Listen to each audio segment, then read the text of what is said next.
Hey guys, I'm here with Patricia. She's one of the mental health therapists here at Wellstream Group, and I'm excited to introduce her. She's lovely. She is the author of Luna, and so she's wanting to talk a little bit about her book and how it came to be. So I'll let her take over and share what all Luna is about. Well, first, before we kind of get started, there's a couple of words that I often use in describing Luna and kind of talking about how she came about and what has happened to kind of make that, kind of bring her about.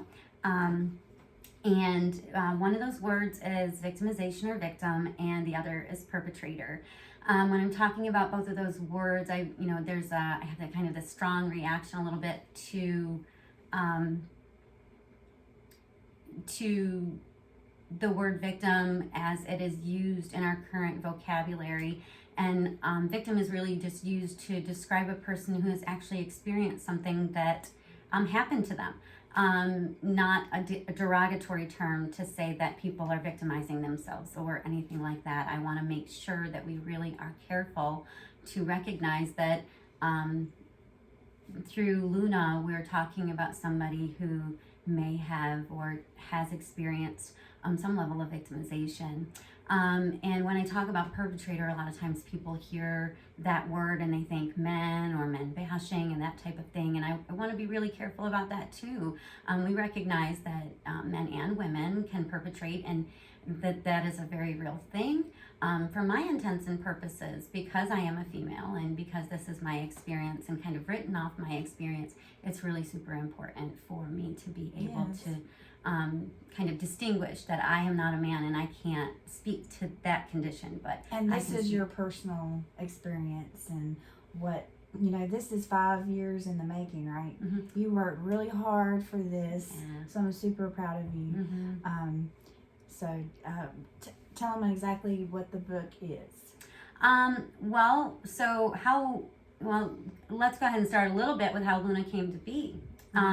So I was in my master's program early on, actually late in my master's program. It was during a fairy tales course it was a little bit before that when I realized I wanted to write a book, but I didn't want it to be just a self-help book about how to, right?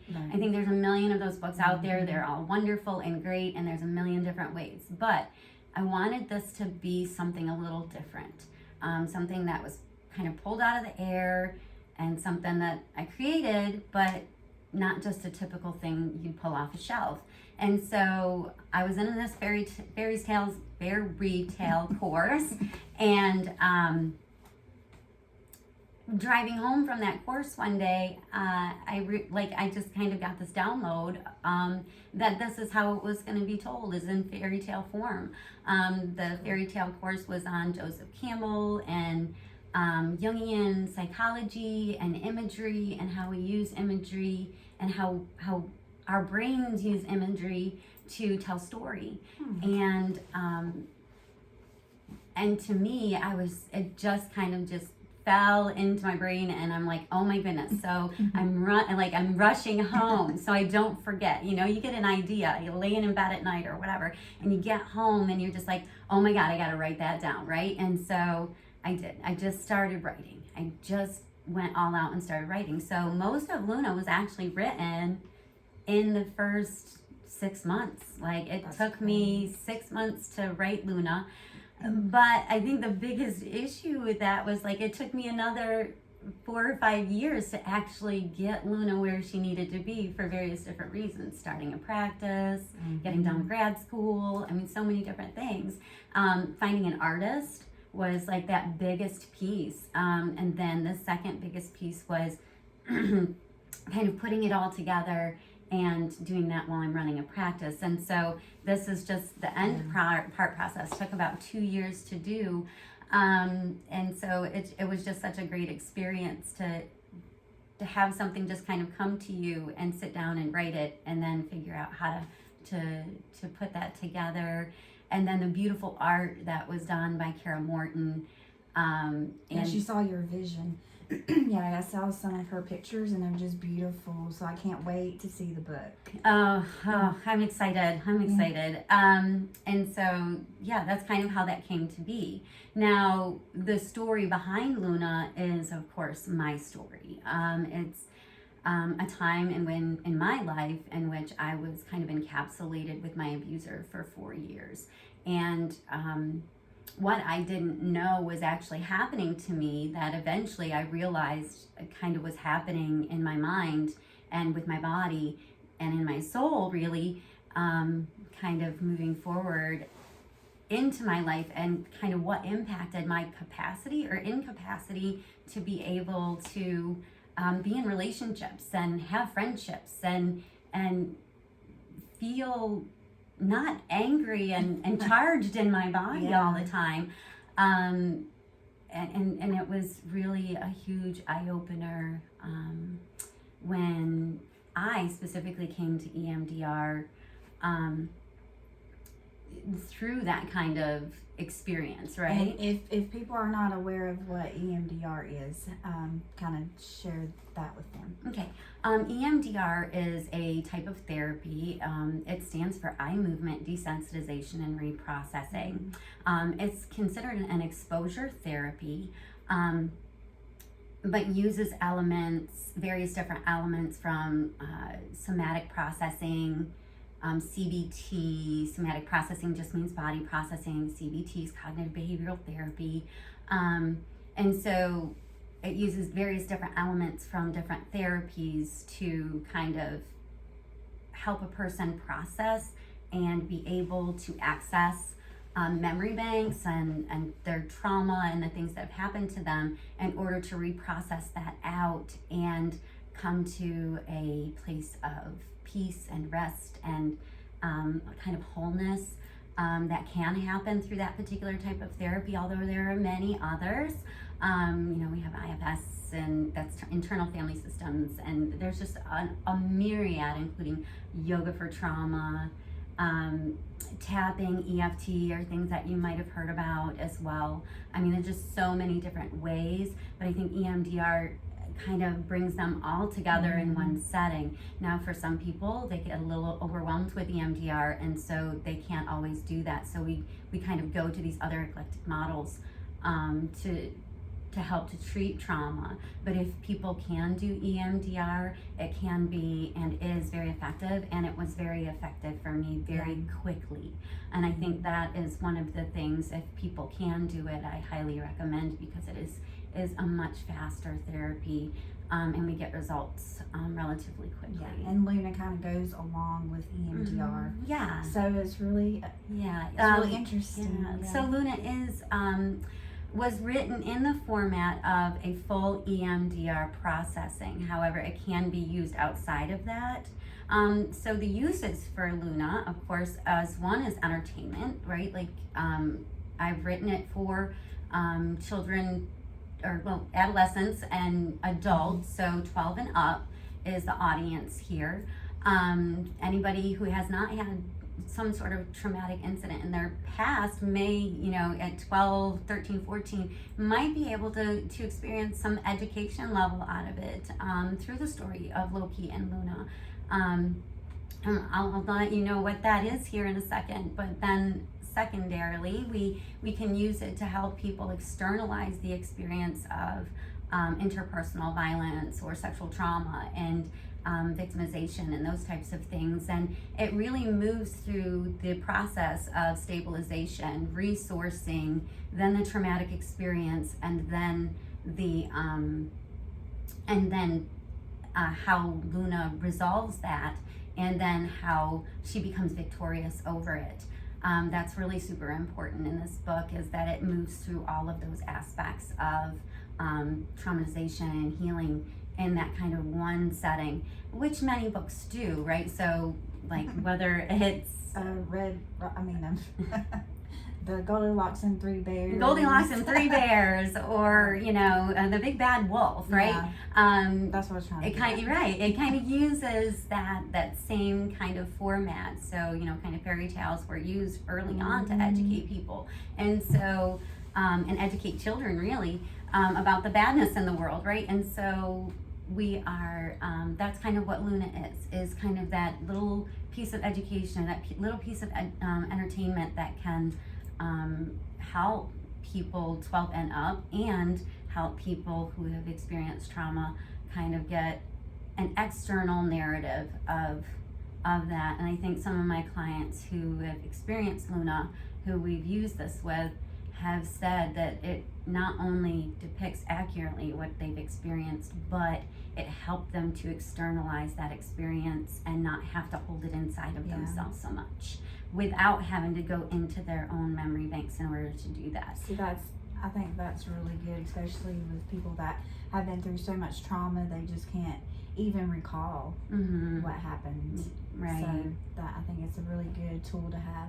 Yeah, and I just that, and that's the format. So I just kind of want to urge people that, but again, it's not like any other book that you're not going to pull it off a shelf and use a narrative therapy with. You can either use it for EMDR or you can use it otherwise. I've actually used only just the pictures with certain clients and let them create their own story just from the pictures themselves. The coloring itself, I specifically made it a coloring book because coloring is what we call bilaterally stimulating. It works information from the right to the left brain pretty naturally. And so if a person is just listening to the book and coloring in the book, it might help them to process that information in a much more relaxed way than if they were just trying to tell their story or access their own trauma, or just trying to read Luna, which they might not be able to do on their own. Right. That's really cool. Okay. Is there anything else that you would like to share? Oh, and every book sold goes directly to help, people to get therapy that can't afford it. So that's really great thing that you are doing. Oh, I appreciate you saying that and bringing that up. Yes. And I appreciate you even having me on to talk about Luna. There's a lot that is unpaid for in mental health, and I really feel like that is a big thing for me, that we could help victims to not have to pay for the treatment of what has happened to them. There's so many different aspects that people who've been victimized have to deal with when they finally realize that has happened, that it's kind of a challenge when they're the ones that have to take another blow and have to pay for that, or have to be the ones responsible for that recovery. And I would like to help to take a little bit of that piece off of them, in order to be able to help them. And there are many people, because of their trauma, that can't pay directly out for their trauma. They're not eligible for Medicaid. They're not eligible for Social Security. Working people who just can't afford the services, and I would like to be able So don't let that stop you. If you need help, you come see her. Right. And so I would definitely love to see that happen, for us to be able to, even if you're giving to or donating to me or donating to another agency who provides this type of care, like it doesn't matter, no matter to me, what state you're in, no matter what state you're in, where you're at. I would definitely recommend that you give wherever you can to the trauma processing specifically, but mental health in general. It's largely underfunded. Yeah. Well, we'll post the link so you can order your books. And when does the books come out? The books come out on March 20th. Oh. So they're you can pre-order. Okay. You can go to www.After the Storm Holistic Mental Health Counseling. So After the Storm Holistic, HOLISTIC, yes, MHC, Mental Health Counseling.com. Okay. And of course that link is going to be under this. And so that's where people would go to either donate or to purchase Luna. Good. Yeah, and well, that's that's a thing. So definitely, thank you for having me on to tell about the book and to present what that is. And Well, I think it's a wonderful idea, and it's going to help so many people. So, is there anything else that you want to add? let me look at my notes real quick. Oh, about the play? Well, I do plan on eventually making Luna a play, hopefully sooner than later.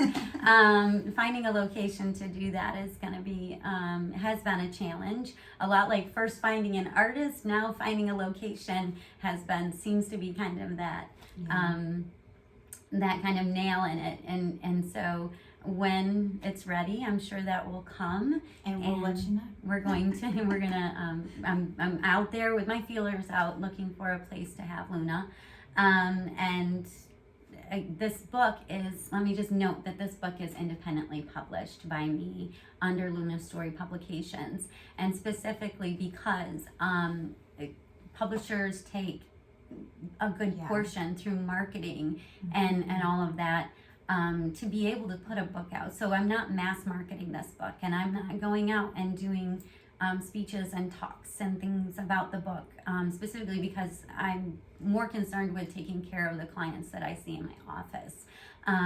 So this isn't a mass marketed book. This is a book that is really just going to have to get the word out about it, and you can.